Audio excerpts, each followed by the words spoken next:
Welcome to this video on transforming tourism.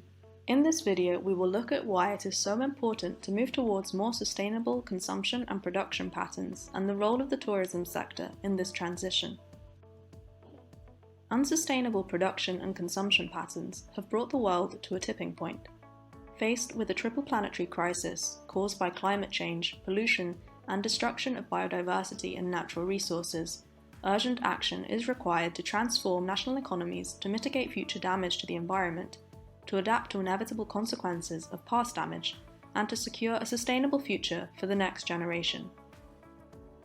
The tourism and travel sector has been estimated to contribute between 8 and 11% of global greenhouse gas emissions, making it a significant contributor to the triple planetary crisis.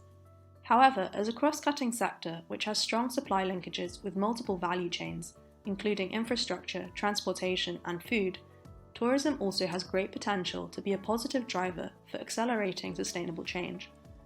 Apart from helping to achieve global environmental targets, a sustainable transition which reduces the environmental impact of tourism is in the sector's own interest. Tourism is highly vulnerable to climate change effects, being dependent on fragile ecosystems and assets that are increasingly at risk due to extreme weather events, such as heat waves, floods, and droughts. The recent COVID-19 pandemic had a severe impact on the tourism sector and wider global economy, and highlighted the importance of rapidly transforming the sector to make it more resilient to future shocks. The importance of transforming tourism to support a worldwide sustainable transition is recognized in the Sustainable Development Goals, 3 of which directly reference tourism. Indirectly, the potential contribution of the sector to the achievement of the SDGs is even greater. Tourism has been a vehicle for integration and empowerment for many historically marginalized populations, such as women, rural communities, and indigenous peoples. The sector is a huge income generator and source of employment, supporting the economic growth particularly of remote locations or developing countries. Shocks to tourism therefore threaten the contribution of the sector to multiple SDGs, including gender equality, poverty reduction, and reduction of inequalities both within and between countries. The UN Environment Programme, or UNEP, supports multiple areas of work to advance the development of a more resource-efficient and circular tourism sector. Related activities focus both directly on helping to push tourism onto a net zero pathway by supporting research and providing capacity building to key stakeholders, as well as supporting the sustainable transformation of key connected sectors, such as food and gastronomy, transport, and energy and infrastructure. Let's take a closer look now at UNEP's latest project on advancing sustainable tourism, the Transforming Tourism Value Chains project, as a key example of how we are supporting the transition to a greener tourism economy and building resilience of the sector. The TTVC project lasted 5 years, starting in 2017 with the support of the German Ministry of Environment, Nature Conservation, Building and Nuclear Safety.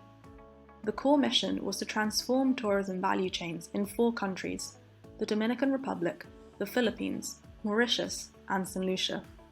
All 4 economies are highly dependent on tourism, and as small island developing states, are highly vulnerable to the effects of climate change, nature destruction and pollution, making the tourism sector a strategic entry point for accelerating a wider economic transition towards greater sustainability.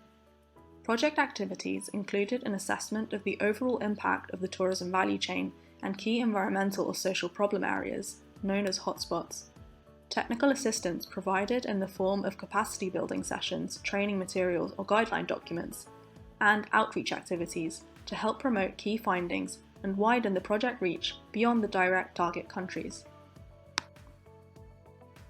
The initial hotspot analysis conducted in the TTVC project applied a value chain approach to understanding the tourism sector in the 4 target countries. So what does this mean, and what are the benefits of this approach compared to a traditional supply chain analysis? Firstly, what do we mean when we talk about a value chain? A value chain is comprised of all the activities that provide or receive value from designing, making, distributing, retailing, and consuming a product. This definition goes beyond a standard supply chain, which covers the physical and logistic processes of making and selling commercial goods. Mapping the value chain extends our analytical perspective to include also activities in the consumption stage, to final product disposal or end-of-life management, as well as all the activities around the supply chain that are linked to value creation, such as business models, investments, and regulation. The value chain approach is composed of 3 key steps. Firstly, understanding the value chain and identifying key hotspots. In this stage, we map out the value chain to understand the actors, processes, frameworks, and institutions involved. The scope will depend on the actor conducting the analysis. For instance, if you are a policymaker requiring a national view of the tourism sector, or a tourism business seeking to better understand your value chain partners. Once the scope is mapped out, we can analyse each stage of the value chain to quantify social and environmental impacts, such as natural resource use, and highlight any problem areas as hotspots that require intervention. The second stage maps all the initiatives that already exist to tackle these hotspots.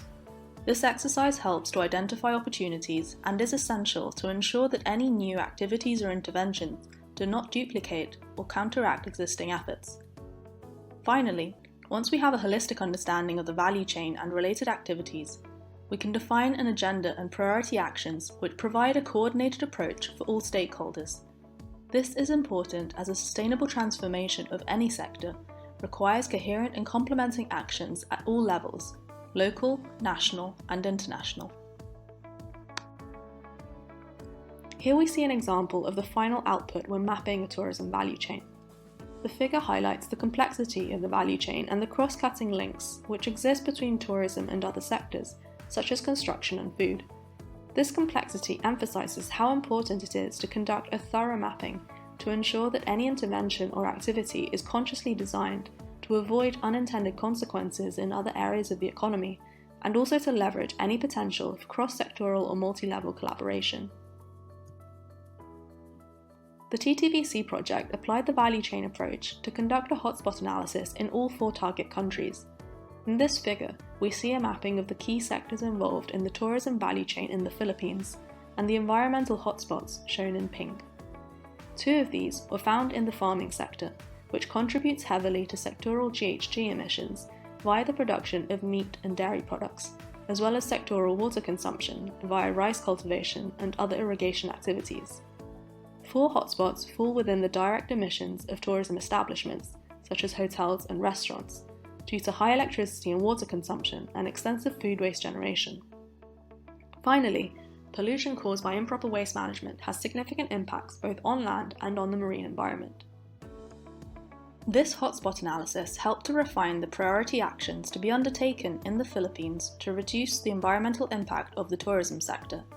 To quantify progress and drive action, overarching targets were set out for 4 areas of environmental impact, namely GHG emissions, energy consumption, food waste, and plastics usage.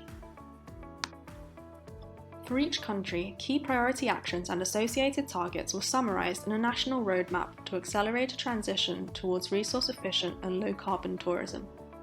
Implementing the actions within the roadmaps requires input from tourism stakeholders at all levels of the value chain. To ensure that stakeholders have the relevant skills and knowledge, the project also developed training support and created guideline documents on sustainable procurement, smart investment, and how to measure and monitor emissions of tourism businesses. An online tool was also developed to provide a framework for businesses to be able to monitor and report their GHG emission reductions. While the TTVC project is drawing to a close in 2022, the project has provided many key takeaways which remain relevant for future interventions.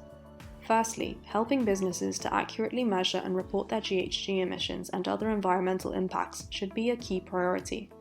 While measuring and reporting may seem like simple concepts, many businesses, particularly small and medium-sized enterprises, struggle with dedicating sufficient resources to activities such as data collection and require access to relevant tools and training materials. A second related priority should be strengthening governance, policy coherence, and harmonisation of standards. Providing clear guidelines to value chain actors regarding common standards which they should aim to meet, measurement methods to use including clear indicators, and which sustainability certifications to obtain to align with international frameworks, can all help businesses navigate an increasingly crowded landscape of sustainability-related tools and policies and avoid greenwashing. Thirdly, multi-level collaboration. A sustainable transition cannot occur without coordinated action at all levels of the value chain and across related sectors.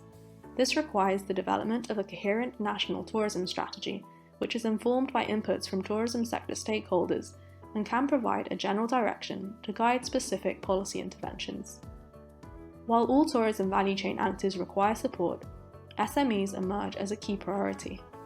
Lacking the resources of larger players, SMEs make up a significant portion of the economy, particularly in developing countries, and must therefore be integrated into any sustainable transition. Support can take many forms, including capacity building, access to credit and other financial support, as well as providing connections to other businesses working to accelerate sustainability in tourism.